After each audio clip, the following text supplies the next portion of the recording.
বিস্ময়কর এক দানবীয় মেশিন যেন মাটি সেলাই করে চলেছে। একের পর এক প্লাস্টিকের ফিতা গেঁথে দেওয়া হচ্ছে গভীর তলদেশে। দেখে মনে হতে পারে এখানে কোনো অদ্ভুত বস্তু আবাদ চলছে, অথবা সিরিঞ্জ দিয়ে মাটিকে ইনজেকশন দেওয়া হচ্ছে।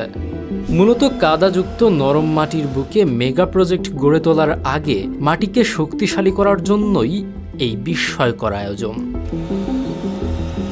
প্রকৌশলবিদ্যার ভাষায় ফিতাগুলো পরিচিত প্রিফেব্রিকেটেড ভার্টিক্যাল ড্রেন বা পিভিডি হিসেবে। এগুলো মূলত কাদামাটির ভেতরের আটকে থাকা পানি শুষে বের করার কৃত্রিম স্ট্র।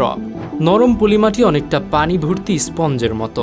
এর ওপর ভারী স্থাপনার চাপ পড়লে প্রাকৃতিকভাবে ভেতরের পানি বেরিয়ে মাটি পুরোপুরি দেবে গিয়ে শক্ত হতে সময় লেগে যায় 10 থেকে 50 বছর পর্যন্ত।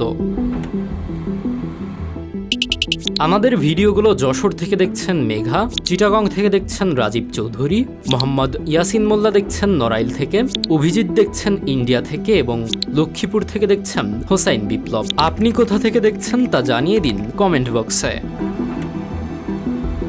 ঠিক এখানেই আধুনিক প্রযুক্তির বাজিমাত। 1 থেকে 1.5 মিটার দূরত্ব বজায় রেখে মাটির প্রায় 30 মিটার গভীর পর্যন্ত ফিতাগুলো প্রবেশ করানো হয়। এরপর ভারী মাটির আস্তরণ চাপা দিলেই নিচ থেকে চুইয়ে চুইয়ে পানি বেরিয়ে আসে। ফলে অর্ধ শতাব্দীর কাজ শেষ হয় মাত্র 3 থেকে 6 মাসে। মেগা প্রজেক্টে আরসিসি পাইল বসানো বা পুরো মাটি বদলানোর বিপুল খরচের বদলে এটি অত্যন্ত সাশ্রয়ী। প্রতি মিটার পিভিডি বসাতে খরচ পড়ে গড়ে 50 থেকে 120 টাকা।